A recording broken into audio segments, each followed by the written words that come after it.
What a week this has been. What? Yes, it is. And it's a brand new month. And you know what? The same old story right here on Let's Be Real. We have to keep it real all the time. And that's what we're going to do. You're tuned into the right show. I'm your host, Simon Says, the guy whose voice adds life to your stories. That's what I do for a living. And right here on the panel, got two awesome, beautiful ladies. Maria, how are you doing in your fabulous pink? I am doing fine. I'm glad to be here today. It's new, it's different, everyone can tell.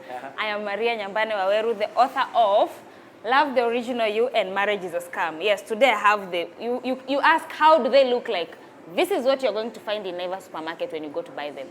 Anyway, I'm happy to be here. Today we are at Cafe Market. Yes. Actually, I've had tea before the shoot, so I'm energetic, I'm happy, and I'm looking forward to the stories of this week. Yes, indeed. Dr. C. Dr. C, the winemaker. Yes, the one and only.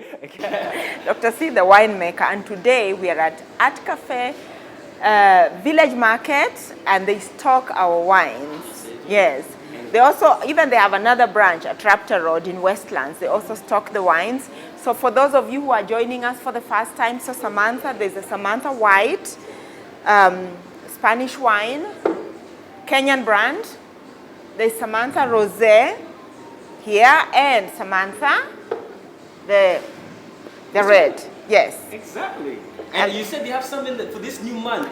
So it's a new month. You know, we are gearing towards the International Women's Day. So I am the founder and CEO at Samantha's Bridal, and I would like to reward women this month. So all you need to do, at Samantha Wines, DM us and tell us the story of an amazing woman you know, and she stands to get a bottle of wine from us, exactly. Woman to woman. Hey, exactly. Make sure you DM her. Make sure you do that, especially you thirsty people. Speaking of which, let's start with our first story, shall we? So our first story, of course, has something to do with alcoholic beverages. Hey, my people who love your Moratina, hey, Adoanyo, but yes, you know yourself. Yes, indeed. Well, good news has come out. The judge has actually ruled that indeed, Moratina is actually not an illegal brew. That's what happened this Friday. Yes, people are celebrating. They were very happy that this court ruling has actually now stated that Moratina is actually a good traditional brew, that even now elders can actually now come together, and even based on how it's even brewed up, Moratina that is, even they add even, what I've even learned is that they have various layers that depend on actually now various stages of your life. Sugarcane is actually added to the mix, and various layers of sugarcane actually now have the various, like this layer is now for every stage of your life that you undergo as an individual. And they actually use a specific fruit that now when it's fallen from a tree and it has to actually hit the ground, that's when it's ripened up fully. Then now it's supposed to now connecting with your ancestors, and now it's brewed up together, and now you take it as a nice traditional brew. So, me as a person that's taking Moratina, this is actually a very interesting thing. So, having heard this, what do you guys think that now Moratina is officially now not an illegal brew? I am not against that. Because traditionally, people used to make their own drinks and they take it, and it was self-alcohol. My only problem is, how are they going to regulate that? Because right now, people are using a lot of shortcuts. You know, traditionally, you'll make it in your home, or you'll call people in your village, enjoy it. But right now, people do not have that patience. Like, we are in a microwave generation whereby everyone wants things fast and now. So because of that, if we know that there's a control, like we are going to do it the traditional way, we are not going to mess up anything, that's a good thing. But if there's no control, then legalizing it is actually making things worse. That's why you find that people will go blind because they took kawaida, Moratina, because of lack of control. But if it's controlled, then it's better. It's okay, actually, than what people take out there. Like, it's not right for people to go blind because of drinking. So if it's controlled, I'm okay with Moratina being legalized. Now you're in the brewing industry, even you're in the alcohol industry, even you know the processes and the procedures. Having heard this, that Moratina now is actually now legalized and people can actually take it, what are your thoughts? So, first of all, I'm really happy with that ruling. And just, Moratina was banned under this colonial, subjective I don't even know what it is. It was just a colonial thing to control. Okay, now we are coming into ourselves. What I would like to bring to your attention, like to the attention of many people, there's a drink called konyagi. Yes. It's a Ugandan drink. How do Ugandans drink? Konyagi is Ugandan. Tanzania, or it's East African, whatever. Okay. It's part of East African. Yes, yes. I thought it's Ugandan, but it's one of the fastest selling. I know the person who actually brings it, who has the rights to actually bring it in Kenya, and it's one of the fastest selling drink in the market. It's a traditional brew, number one. Number two, all over the world, including where I'm married in Hungary. Budapest is the capital city. We have something called palinka. It's like the changa. People make it, everyone makes it at home. And it's controlled. People just control themselves. You know, it's the way like you make ugali. That ugali will be like that. Like people make it in a different way. There's something called schnapps. Yes. Yeah? Schnapps is the traditional drink, I think, in Austria, in Germany. It's also almost like a gin, or not a gin, it's a changa of sorts. It's almost, palinka is made from fruits. Yeah? So every culture, like I say, we are in the Jesus business. Because long immemorial, the first miracle Jesus performed was turning water into wine. The first thing Jesus was instructed by his mother. The first instruction, Jesus, turn water into wine. So alcohol is not new to humanity. There's examples. In 1821, the American government banned alcohol. And that made people like Al Capone. It was the beginning of the underworld. So there are wild examples. Why do we want to reinvent the wheels? So I want to say, as somebody who knows even how to brew busa, you know how to brew it up. I know how to brew busa because my grandfather showed me. My grandmother showed me, so I can brew it. We use maize. We have the sorghum, finger millet, yeah, and there's sugar, there's ways to do it. It's a very ceremonial drink. I'm not embarrassed to say that I know how to brew it. There was a lot of controls, and no one in my village is actually. In fact, Western Kenya has the least amount of alcoholics. So the fact that they've criminalized all the traditional brews. Only Moratina. No, Moratina. Even busa is criminal. Okay, yeah. Even changa is criminal. All those things are criminal. But we also need to understand that there's somebody who is selling Moratina. It's called Moratel. Yes. In London. Wow. Moratel. Moratel. It's Moratina. And it's doing so well. It's standardized. So what am I saying? I'm saying that if we criminalize our culture, that's why now the real criminals come on and start taking advantage of people. Everybody knows how busa should taste, how proper changa should taste, how proper Muratina should taste. Culturally, we know. If I taste, I would know. If we know it, then it's ordinary, it's normal, and we can regulate ourselves. We stand a lesser chance of people being taken advantage of. So we have a whole generation that has grown up, not knowing how a proper busa tastes, how a proper Muratina tastes, how a proper changa should taste.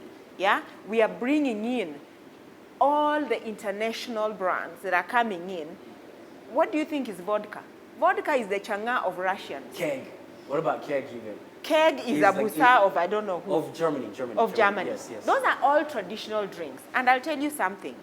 I've heard there's even talk of excise duty increasing on a lot of the drinks. You see, the more you disenfranchise people from partaking, the more you're pushing them. So the more expensive beer gets, the more we are pushing people into the illicit brew. So make it not illicit. Let everyone be able to afford, yeah? And then educate people. Let's have days when people can know because we have a whole generation that doesn't know, yeah? And then, yeah, make it available. I'll tell you something. In Europe, this thing is almost like a euro. That's it's 100, like 200 shillings or 100, a bottle of wine. You understand? Like it reaches here, it just becomes so expensive, yeah? And then people now go into the illicit brews. So we all lose. We are losing people, death, yeah? We are losing the tax that you would have gotten from people like big companies like EABL, because now everybody has been pushed into the illicit brew, yeah? Remember, you cannot ban alcohol. We have wild examples. You can only push people into the cheaper wines, into the cheaper, not wine, cheaper brews. So it's a very, I don't know why, who is advising these people. They need to strike a balance. Exactly. Even as you stated, even about even like the traditional brews, even being an option for many people, is that what happens is people go to the traditional brews side of things because even they lack the money for even buying even the alcohol, even the wine and everything. And that's important to even recognize that, hey, this is an option that many Kenyans are actually searching for. And we're going to drink either way. We know we're a drinking nation to some extent. But the main thing is... Cheers to that. This one is made under... Yeah, exactly. And the main thing is, when it comes to even the traditional brews also recognize that the importance of why Martino was that a bonding material. It was a time of like even guys coming together and who was drinking it, not just going haphazardly, now saying, yo, Martino for everybody, you get one, anytime, any day. No, everything is in moderation. But you know, there used to be that ad when I was growing up. It was going, mbili mbili kama kawaida. Hey? That's beyond our time. Something like, I will not. You see, there was that advertising that, yes, alcohol, traditionally, there were rules and regulations in terms of how to drink, who to drink. Like, there was a whole culture that we've eroded, okay? But I remember growing up as a little child, there was the ad, mbili mbili kama kawaida, Tusker export. I remember a lot of that. It was a time when advertising was not banned. You could even hear that ad at 10 o'clock. So there's many things that have gone wrong, but we can make them right. But was it wrong to ban the advertisement? Yes. No, it wasn't wrong. Watershed hours, now the different hours. It wasn't wrong because there is, I'll tell you something. I can only buy from the example of cigarettes. You know, when I first went to Europe, I thought these people are mad. Everybody, including the children, were smoking. In Kenya, we banned cigarette smoking, yeah? But not in public places. And now, restaurants have places where people smoke. Have you not, when was the last time you saw someone smoking? And nowadays we vape. I can't even remember. When you light up a cigarette, you look stupid in Kenya today. And now Europe is just catching up with us.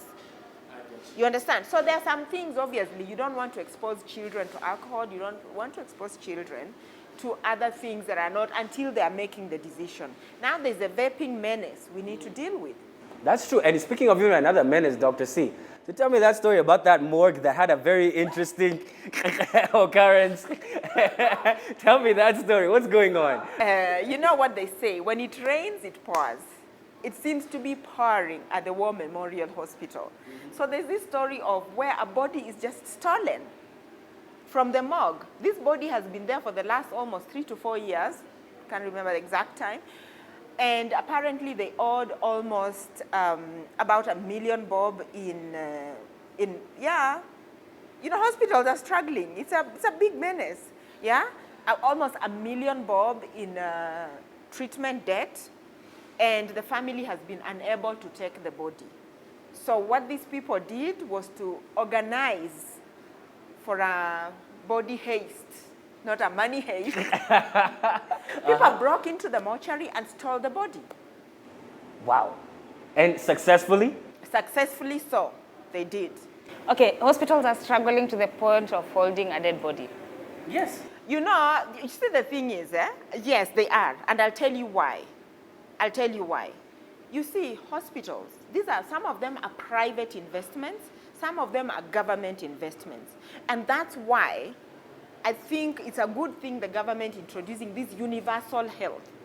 Because can you imagine, you have set up a hospital. In fact, let me use the example of that Eldoret hospital that was closed because of debt. There was an Eldoret hospital that they just couldn't. You are paying rent, perhaps, if it's not your building. You have to pay the private doctors who don't come cheap. And then you have to pay the pharmaceutical companies. Medicine is not cheap. Then you try your level best. You have this body, this person who has been brought in as sick, and you try your very level best to treat somebody. And then they don't make it. The pharmaceutical companies are still billing you for the medicine you've used. The doctors are still billing you because they didn't offer their service for free. The nurses are waiting to be paid. The landlord, who owns maybe the building, is waiting. Yeah? So, who is going to pay that bill? Who is going to write off that bill? And a lot of Kenyans, by the way, are not insured. There is an NHIF, which is not enough. We know about that. Okay? Who is going to pay that bill? So I think hospitals are left with no other alternative.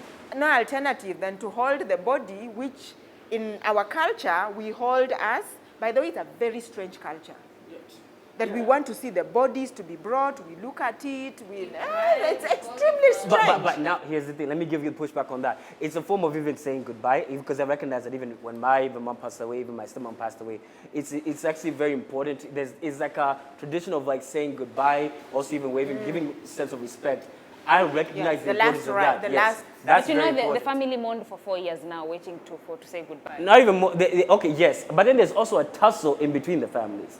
Because even War Memorial Hospital also even has issues about even their own land that they even own. There's also even that tussle between the government and private. You mentioned about the private land and everything. There's always that tussle between now hospitals now holding back bodies and everything. Now imagine, because even the thought of it is like, I'm passed away, and now my family is left behind fighting over my body, and just even to get the right, even now knowing that Simon lay to rest right here. And that's a leverage that many hospitals even use when now the fees have gone up too high. They hold back your body, they hold back the patient until you are able to clear that fee. And that's actually even rendered even illegal in so many cases, like even you should not. That's when you hear stories about, oh, government, come save us. Serikali, tafadhali. You know, all those stories that even you start hearing because now the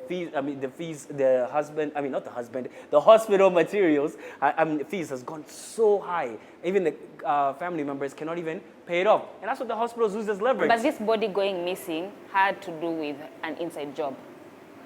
There has to be someone who helps. People have to do what they have to do.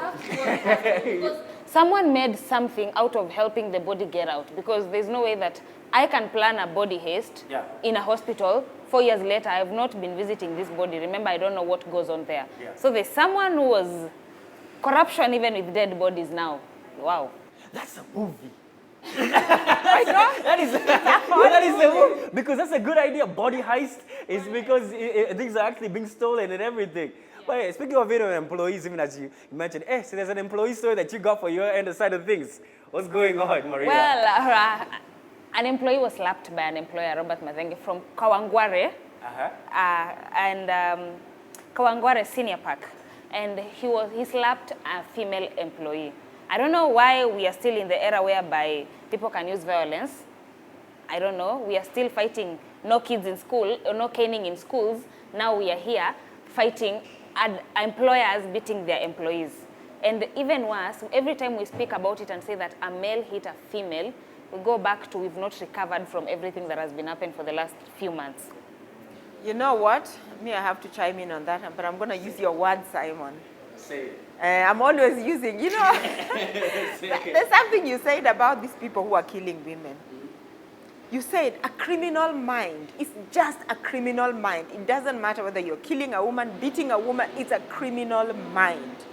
A really criminal mind. And, it's so funny, we are saying this story when we are just beginning to celebrate the International Women's Day. And women are always seen as the lesser, the weaker sex. Yeah? That is just criminal. We should be fighting poverty.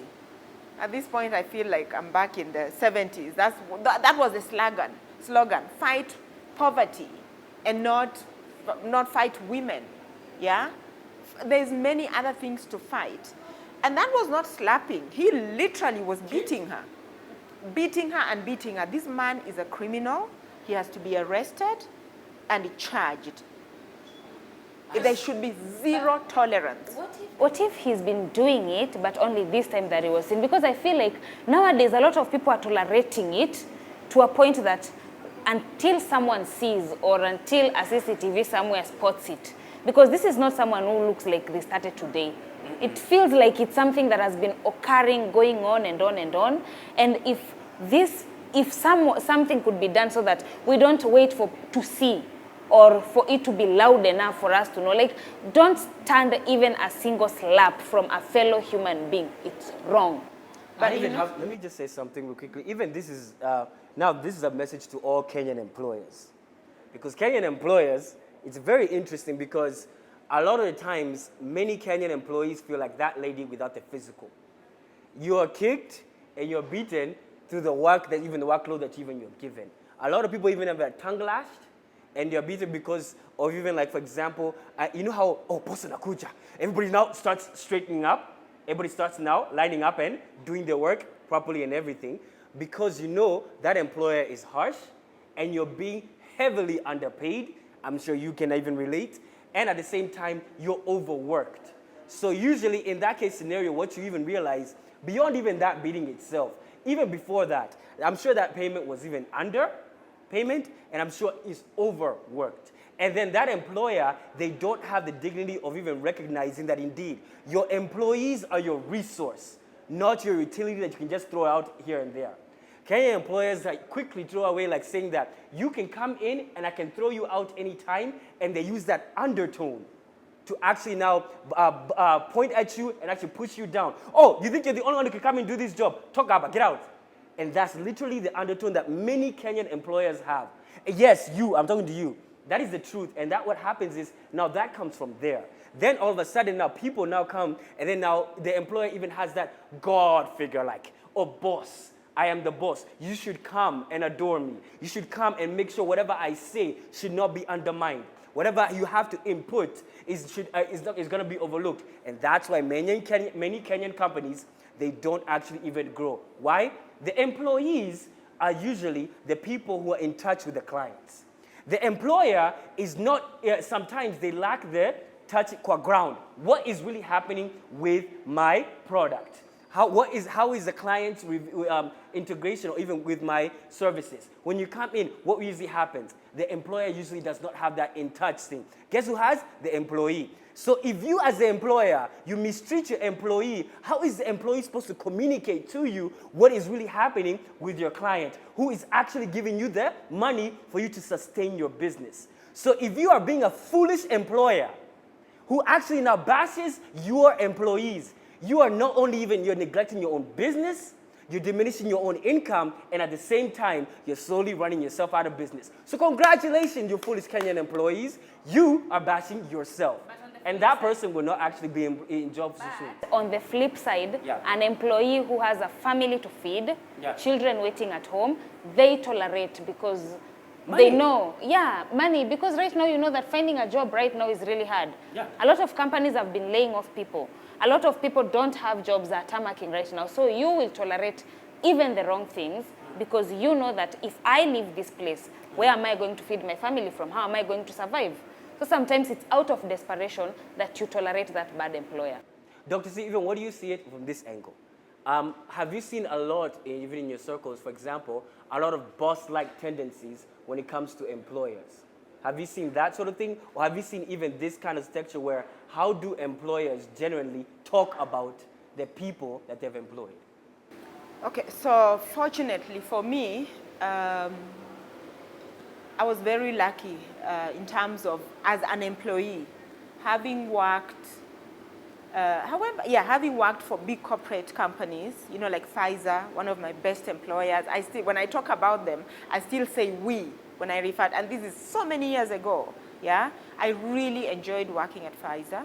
I enjoyed working at the European Union. They really did take good care of us.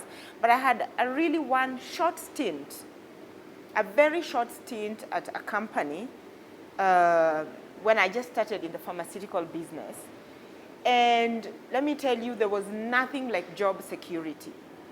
I would meet my friends on the street. They ask me, oh, how is your work? I would just start crying. Like, I would start crying immediately.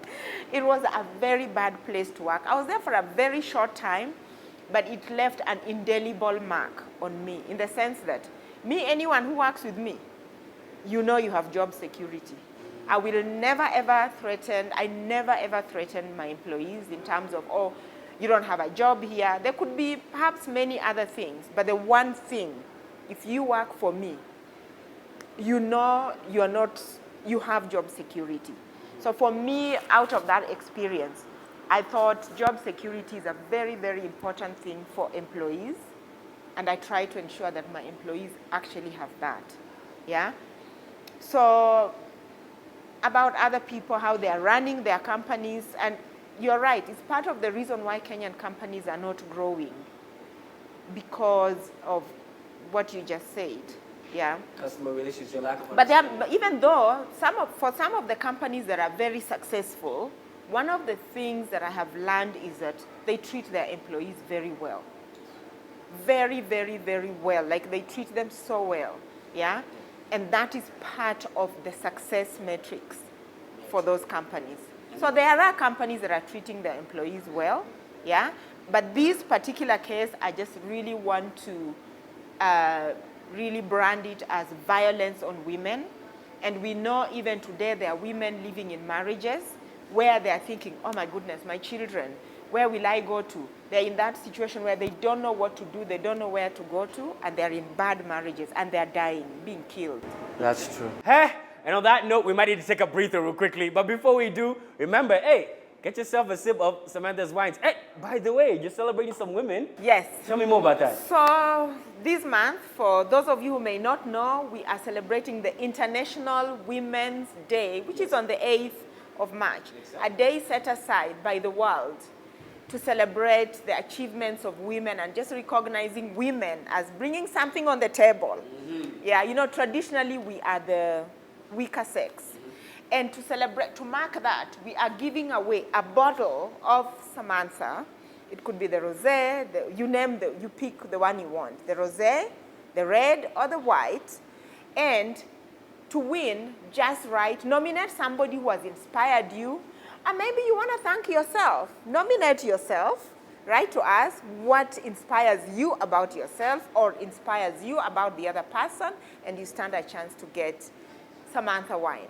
Exactly. Make sure you DM her at Samantha's Wines. Exactly, wines. There's an S at the end of that. And now, as you remember that, as you sizzle for a second, let's take a break. But make sure you stay locked right here on Let's Be Real.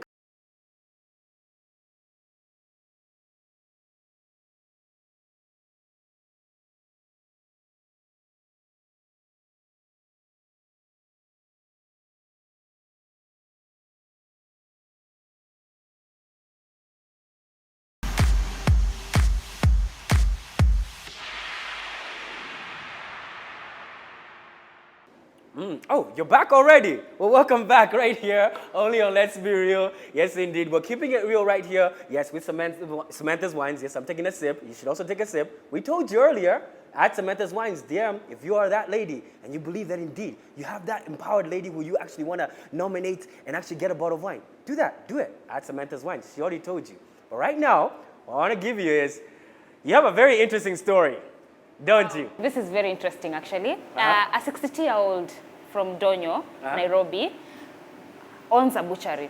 Now he's at Dagoretti South Police Station. Human parts were found in his butchery. He was actually selling human parts. Just a few weeks ago, Kebs told us that the meat we are having was bad. And I said this, and I repeat, are they doing something, or they are just announcing? Now we find huge evidence like this. So I don't know, the question should be who was killed for that to happen, or how many victims have been through eating that meat, or where did he get the meat? I would like to know that. Hey, that's intense, because when you see human parts, that means some people have been eating human and not knowing it. So that means we don't actually even know the taste of it. That is actually very intense, even thinking about it. But even when it comes to even the aspect of because we have even donkey meat, we've had those stories of donkey meat. We hear even stories of like other things that are coming in. Harsh times comes with extreme measures that people take. If you're gonna tax us to get even beef, cattle and other things, even goat meat and other things, people are gonna find ways to navigate. But I don't mean that it's bad. And here's the thing, and I'm wondering which Kebs person came and found out that, hey, this is human meat. And even okay, good. Yes, you answered that because even the thought of that, I'm like, wow. Because even when it comes, that's also an extreme measure that people take from extreme times. Because the mindset of someone actively knowing that I've done this as a human body part and I'm gonna grill it up and now steam it up and actually now sell it to people with that conscience, like knowing I'm giving you. We've gone past the point whereby we blame that hard times are taking away the humanity. Like, I'm not human because of the hard times. Yeah. Now the question is, there were body parts. Yes. In his butchery. So are we killing people to sell meat? Is that what you're trying to say? Oh, they're already dead people. It could be already dead people. What happens is, and no, this is practical, being very honest. See, morgues can actually have it could all be dead people from morgues and literally now taking that and actually now using that. Or what did you say that you said you knew something about how would KEBS people know that this is actually human meat from abortion of goat and other things? How I would know, okay, I'll address the viewers. First of all, Dr. C is Dr. Katherine Masa. I am a certified veterinary surgeon. I went to school, like I was top of the pops in my time. And I went to veterinary school and I studied for 4 years to become a veterinary surgeon. Part of the training we have is anatomy. So what makes the veterinary course more difficult than other courses is that you actually study 7 domestic animals, yeah, then wildlife, and you have a little bit of human anatomy. So you can differentiate a femur, this is a bone, it's called femur, that is from a human, then the one that is from a dog, the one is from a lion, the one that is from, so you can tell the differences. So that said, yes, it's possible to, by just looking at the anatomy alone. And anatomy, there's the bone structure, but there's also the histology. Histology is the cells, when you look at the cells. Now, the other thing is that as veterinary surgeons, we are also trained to be meat inspectors. Now, this country has a lot of laws. In fact, we've got our shit together as a country. But that's one of the things Britons left. They left an administration. The one thing we should be happy about being colonized. We were given an administration. So that structure, yeah? And there's ways in which meat has to be handled. First of all, there's the humane treatment. There is a proper prescribed way in which animals must be slaughtered. There is a proper prescribed period on if they've been on treatment, how long you should wait. It's a waiting period before you slaughter them. And then there is a prescribed way in which the meat must be inspected. So the animals must be inspected before and they must be inspected after slaughter. And there has to be a stamp. If you've ever bought meat and there's a stamp, there has to be a veterinary stamp. So as it happens, corruption and or just criminality, yeah? So maybe somebody comes and they don't really do their work and they miss out that part. And or it's just criminal. But I want to say something that sometimes it's also a disease.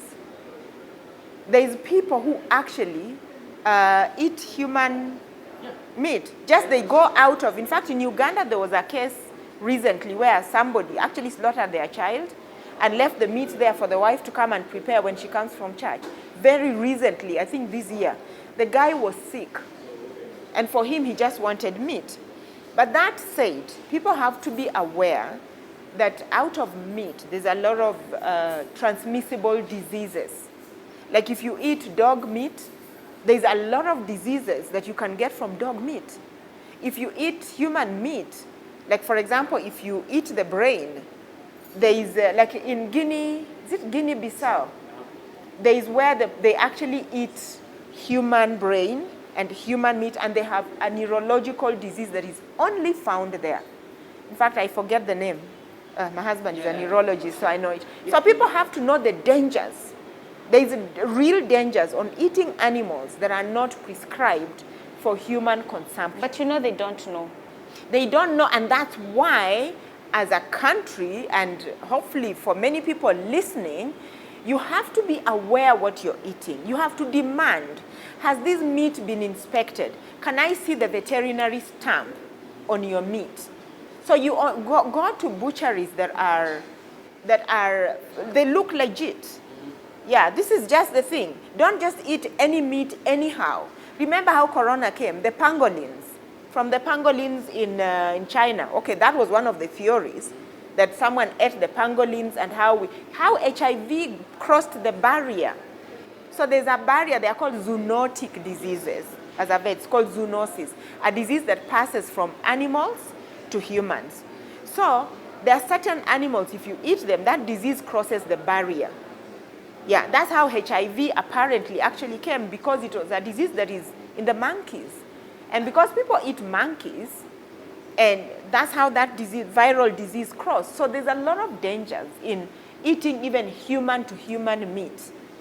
You see the way they always do in butcheries, like they will show you this is what we have, like they take, I'm taking the whole meat, I'm cutting from the femur that you know, yes. Then the kilo has not been full. Now I'm cutting from the ones on the table, yeah, and putting, because they also do that a lot, like they take one from this part, the other from this part, so you would not know. There's a lot of, that's true. You know what this reminds me of? Did you see that person? Did you see somebody put a CCTV in their house, and they found out that one of their house managers would go and actually pee in the food, yeah, take a piece of whatever, yeah, add whatever. That's just being, it's the same thing. And that's the thing, yeah, that's now even that, because then that can make us doubt even our taste. Even now noticing, like, okay, how long did it take even now for you to even recognize that, hey, this does not taste normal, because this tastes a little bit different, and even that human, because I'm wondering, how many people ate human meat all that time before someone realized and someone spoke up? You know, a lot of Kenyans, you know how you behave, you only speak up until that one person's, you keep quiet until that one person does what? Speaks up. And if nobody speaks up, guess what people do? Just continue on with life. And that's what a lot of Kenyans do. These headlines keep making me feel like being a vegetarian. Wait. They keep making me feel that. But you know what? It's not just about being vegetarian. This is the thing I say about Kenya. That, you know, we have to be aware of what we are doing to one another. Whether you're in the highest office, you're in the lowest office, you're in the middle office, these things just go around. Eh? And you accepted a bribe where? Somebody's going to do something else there in a different place. And we all get affected. So we have to know that we are our brother's keepers. And talking of being brother's keepers. Would you tell us about that milk situation over there? There is the story of milk. So this is just not a story. It's a fact finding that a lot of the Kenyan milk. Is that hot? It is. And I'm the only one feeling the heat. No, you can take the heat. But yes, tell us about this. I think if you know, you know. Exactly. About the fans. Yes, exactly. Yeah, there are ladies who feel me. They feel me. They know. Yeah. But you know, talking about the Kenyan milk, there's been a study and a fact finding, yeah, that there's a very, very high antibiotic level in the milk that we consume. Now, this should really worry us, okay? So I'm going to go straight into talking about that. It should worry us. Why should it worry us? I have the advantage of being a veterinary surgeon. I also have the advantage of having worked in the pharmaceutical business. And I can tell you, it takes almost 10 to 15 years to come up with a molecule, yeah? A molecule, an antibiotic molecule to cure certain types of bacteria. Now, the first antibiotic that was discovered was penicillin, which I saw a very beautiful story the other day with, who was the first Prime Minister of the UK? Winston Churchill and the guy, I will talk about it next time. But it was Charles Pfizer who first of all discovered how to mass produce penicillin, yeah? And what is the problem with antibiotics? That after a while, the bacteria becomes resistant to the treatment. And what are some of the ways in which the bacteria becomes resistant? When you use in very low doses so the bacteria learns, and the RNA and the DNA in the bacteria begin now to adapt. So after a while, you find that certain medications don't work. Like now penicillin works on very few, maybe on staphylococcus, which is one of the bacteria, but there are now more complicated bacteria that are there. So when we have antibiotics in milk, what it means is that we are feeding the bacteria, we are feeding our body with low levels of antibiotics, such that if there's even any bacteria in our body, the bacteria, we become resistant. Now, the world is right now dealing with a problem of people actually dying out of bacterial infections in very high-end hospitals, not because they can't afford the medication. There is no medication alive today that can treat them.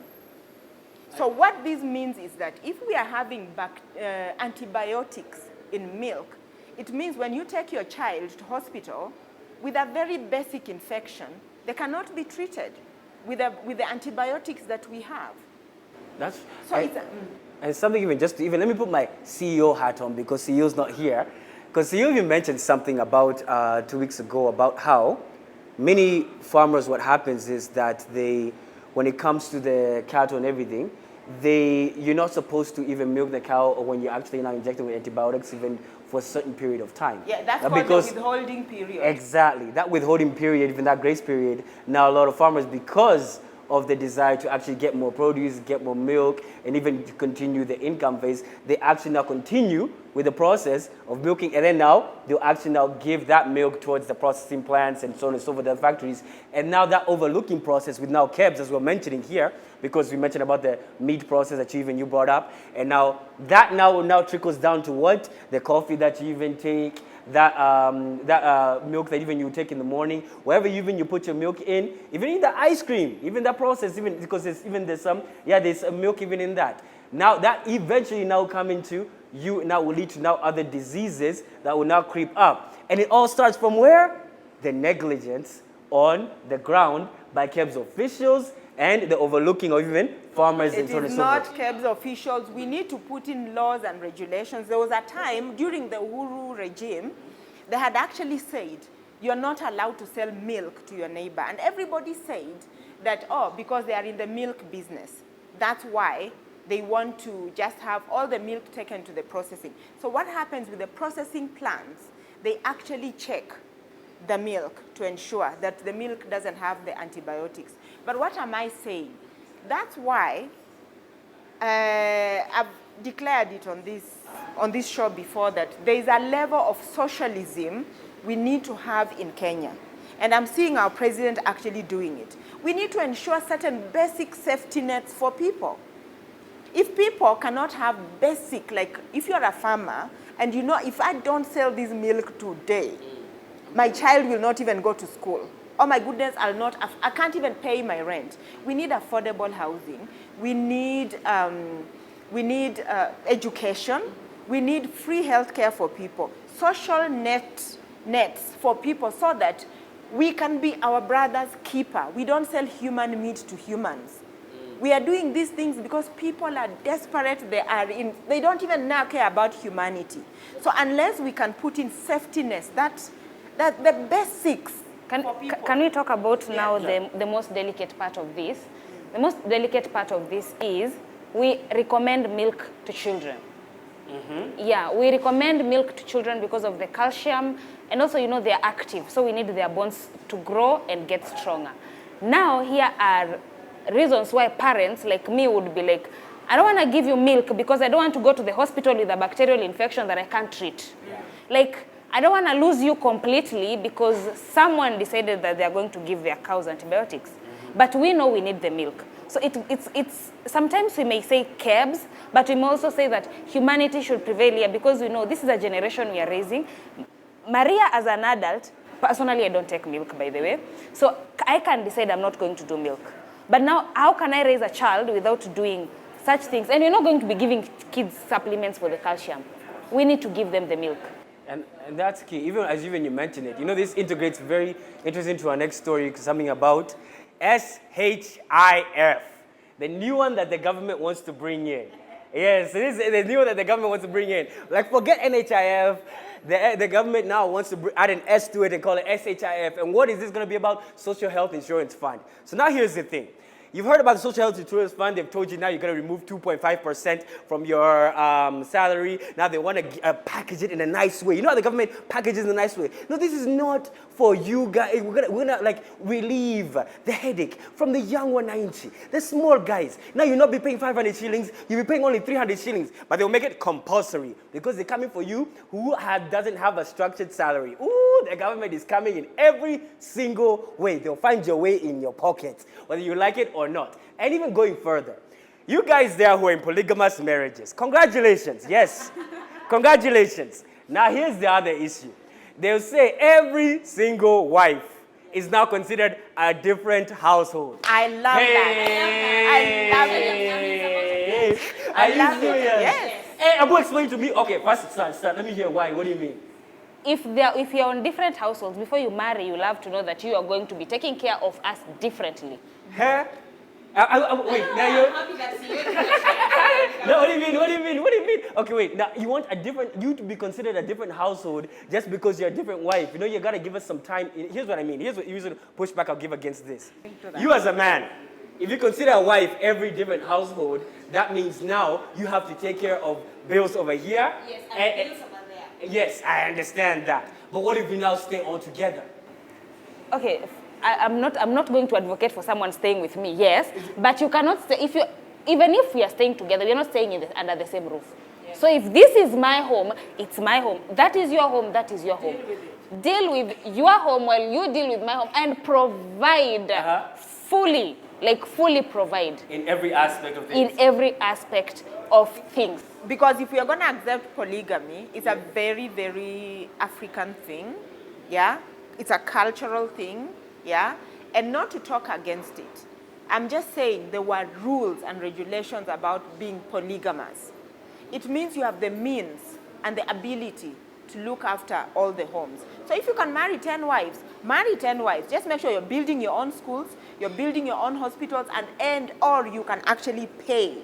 For every single Yes, we're not going to pay for it. And you're not going to be giving my child different than the other child. I understand, but here's the only pushback I have against that. You know, traditionally also, being polygamous can also happen that even my brother loses his, he passes away. And then I have to take care of the wife and I have to bring her into the fold as a form of protection. I'm talking about even the village aspect of things because that's primarily where polygamous actually happens in a practical way. If you're gonna take the wife over and enjoy the benefits of being a husband,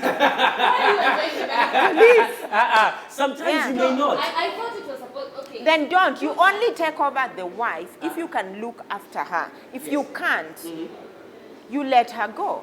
And anyway, we are discouraging that as a country. And when you talk to all the social workers, this thing of being inherited is being frowned upon. There are some cultures that we must let go. This one in particular of inheriting wives, must be let go. But we are just saying, if you're going to marry 10 wives, like marry under polygamy, please pay for all of them. Who is going to pay for you? Yes. That's what people need to think about it. Nowadays, a lot of people who are saying polygamous are actually cheating. Because if you can afford both of them equally, then bring them. Let's see, you have 2 wives, all of them are living good life. But this other thing that you're my wife, I have some, no, that's cheating. That is not polygamy. But okay, I understand all that. You know, yes, it's now becoming even more expensive for even to exercise polygamy. That one I understand. And I understand the entitlement. But treating it as a separate household can now make you now be alienated. I can now say this. This household will be allocated this amount, and this other household, I will allocate this amount, considering the fact that you have given me like 5 kids, you have only given me 2. So hence, I can allocate only a specific amount to you. You have said, now right now as we can get one general pool where everybody gets even distribution. But because you have only given me 2 and you have given me 5, I can now allocate a certain amount of funds to her and you will get less and you have to deal with it. Because you have now said... Those are the people who will end up selling human meat No, but let's be logical here. Let's be logical here. We said separate households have now... You said, are you paying for the children? Are you literally paying for the children? Like you have 5 kids, so I'm paying you for the 5 children. SHIF. It's a social health insurance. Now you're fund. going to begin to understand why Europeans have one wife Yes. and one child. One child, because you know what? Nobody goes for free. Including my own child. She's already paying for her insurance in Europe. She has an insurance number, she's already allocated, whatever. So when you go and she's unwell, she already has that. Nobody is going scot-free. And what am I saying? For me, this is one of the things perhaps I would have been like really against, but I think the social insurance, health insurance fund, yeah, we need to go, it's a good thing because it will, these are some of the social safety nets. America is not going to come and pay for us. We have to pay for it ourselves. We have to pay for these basic social safety nets for our fellow Kenyans so that we are not pushed to the level where we are becoming inhuman with one another. And health complained NHIF is not working. Yes. I wish our SHIF is not gonna the work. question. Let's That's give the it a question try. Let's give it But a you try. keep giving things tries every single time. So what is your proposal? Proposal is No, what is your better proposal? Kenyans don't have insurance as we speak. So we just maintain status quo. We buy human meat from hospitals. We proposal get will be whatever. this. Proposal will be this. SHIF is coming in for the sole purpose. Their mantra is this. Even as we even wrap up the conversation, is SHIF has probably been brought in for the sole purpose of reducing the amount for the low level income and at the same time spreading the pool. They want to spread the pool beyond not only the employed people, so they're saying that not only the employed people will actually now be Everybody needs paying, to pay. so also they are that now here's the thing. NHIF used to pay even if you're not Everyone needs Yes, to pay. but then it's spreading the pool beyond. Even now, going is 300 shillings now is the basic, the lowest level. Now, not necessarily there, 500 shillings. And then now, people above 100,000, you're almost even paying. Even if you have like almost like $500,000 and above, you're earning that income. You're almost 30,000 is being deducted from your Every income. month. Yes, and that's up from like even you're almost paying only 1,000 or so and so forth. So the people who are actually earning the most are being taxed the most, and at the same time, the people who are earning the least are being taxed now the least. That's the whole infrastructure. Having said all of that, But the people who are earning the most. having said all, let me say this. Having said all of that, you know this money is still going to the government. And then now, the key thing is we need threshold is saying that this money that we're giving to you, Cabinet Secretary, she said verbatim, you give us the money and I'll make sure to use it properly. Really? No, I have a question. Remind you, the one man, one vote. Yes, policy. There's one point there that you've raised. Yeah. Those who earn a lot, Yeah. they're going to pay more. Yes. But are you aware that those who earn a lot have insurance? That is not SHIF. So where is their money going? Yes. So now I'll tell you something. Bring that money. So if the government can demonstrate that I can get the same quality of service or even better, yeah, then we don't need the insurance companies. And so that our bodies are not held back, Yes. like that war story that we heard, so that now we actually now get things that Yeah, cover we up. don't have to our steal muscles. bodies of our It lives. is for the government to show us that the money that we are giving Yes. is, Use- and that's what I'm saying. Are we sure? And we're keeping it real. And on that front, Yes, exactly. Until they confirm that, Yes. I'm not going to believe that SHIF is good. I'm sorry, but that's my stand. That's the way it is. Some people think SHIF, just replace the F with a T, they think it's that. That's what it is. You count it for yourself. But anyway, yes, you're saying, remind people once again that this is the month of March. And once again, we want to appreciate the women in our lives. One lady that you actually now think that is very important in your life, that you want to say, you know, this is the strength of a woman. This girl is indeed on fire. And this girl, she's on fire so much, I want to make sure that she gets a Samantha's wines. Why are you And how do you describing do that? Why are you describing me? Oh my goodness, I'm glad that you think of that about yourself. So what do you want to do? Even if you think it's Maria, by the way, what do you do? DM at Samantha's Wines. Exactly. yes, that's Samantha's Wines. And I want to tell women something. We are so powerful. Being a woman is being powerful. And next week, we're being joined by somebody, and I learned something really, really important to her. And she says, God must have been a woman. We shall all discuss. this power. Yes, and that's why we're actually celebrating women, just realizing what is our power. Being a woman is about power, you know? All the saints, sinners, the saints Yes. and sinners, Even the sinners. achievers, even the sinners. Yes. Yeah? There are women who've gone ahead of us. But there are some who are living amongst us, and those are the ones we really want to celebrate. A bottle of wine for all of us. On that note, cheers to that. And we've kept it real. Only on Let's Be Real. Yes. So we'll see you guys next week. Where are you going? Keep it up right here only on KTN Home. Cheers.